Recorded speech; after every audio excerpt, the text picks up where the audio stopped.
এনেকুৱা ধৰণৰ মাছৰ কাৰ্টন এটাৰ পৰা ইনকিউবেটৰ বনাই আপুনি ভাল ৰিজাল্ট কেনেকৈ আনিব পাৰিব, এয়া সম্পূৰ্ণ ৰিজাল্ট ইয়াতে ওলাই আছে। মই আপোনালোকক কৈ আছোঁ একদম স্পষ্ট।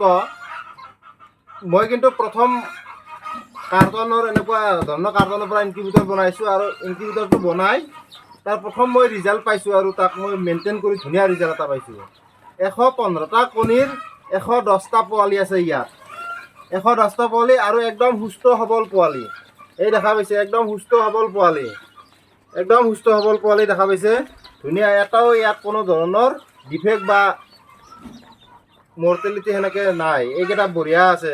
মানে 115টা কণীৰ 5টা ৰিজেক্ট হৈছে, আনফাৰ্টিলাইজ, বাকীখিনি পূৰা পোৱা গৈছে ৰিজাল্ট।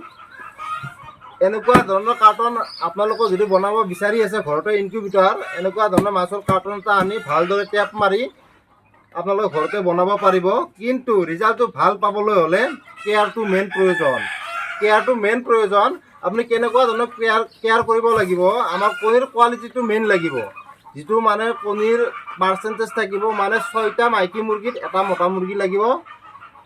দ্বিতীয় কথা, আৰু কণী মানে মুৰ্গীয়ে কণীটো পৰাৰ পাছত 24 ঘণ্টা পিছতে ইনকিউবেটৰত দিব লাগে আৰু 5 দিন বা 6 দিন পিছত দিব নালাগে। 5 দিন 6 দিনলৈকেহে দিব লাগে। 5 দিন বা 6 দিনতকৈ বেছি হ'লে ৰিজাল্টটো ভাল পোৱা নাযায়।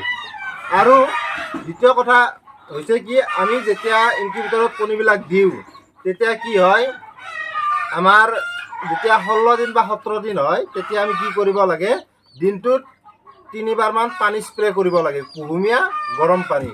স্প্ৰে কৰিলে কি হয়, যাতে মুৰ্গীবিলাকে বাকলিটো ফাটি পেলাই ওলাই অহাৰ কাৰণে সহজ হয়। সেই পদ্ধতিটো উপায়টো অৱলম্বন কৰিব, ভাল ৰিজাল্ট পাব। আৰু আমি ইয়াক সদায় সঠিক টেম্পাৰেচাৰ আৰু সঠিক হিউমিডিটি, এই দুটা বস্তু সদায় মেইনটেইন কৰি ৰাখিব পাৰিলে ৰিজাল্টটো খুব ভাল পোৱা যায়। আৰু আমি কণীটো মিচিব দিয়াৰ আগতে তাক অলপ চেনিটাইজ কৰি ল'ব লাগে। যিকোনো ধৰণৰ বীজাণুনাশক স্প্ৰে বা ডেটল বা পটাছ এইবিলাকেৰে আপুনি কি কৰিব, চেনিটাইজ কৰি ল'ব, তাত যাতে কোনো ধৰণৰ বেক্টেৰিয়া বা ভাইৰাছ থাকিব নোৱাৰে।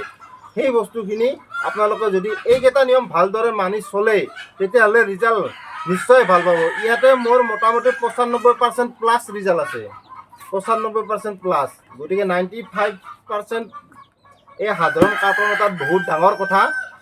ডাঙৰ মিচিঙতো ইমান ৰিজাল্ট নোলায়। গতিকে আমি এনেকুৱা ধৰণৰ ৰিজাল্ট একদম পাবলৈ হ'লে খুব কেয়াৰ কৰিব লাগিব। এইখিনি যদি আপুনি কষ্ট কৰিব পাৰে, মেইনটেইন কৰিব পাৰে, নিশ্চয় ৰিজাল্ট ভাল পাব। গতিকে আজিলৈ আহোঁ, আকৌ লগ পাম নেক্সট ভিডিঅ'ত। গতিকে আমাৰ চেনেলটো ছাবস্ক্ৰাইব কৰিব, ভিডিঅ'বিলাক ভাল লাগিলে, আৰু লাইক কৰিব, কমেণ্ট কৰিব, শ্বেয়াৰ কৰিব। আজিলৈ বাই বাই, নেক্সট লগ পাম।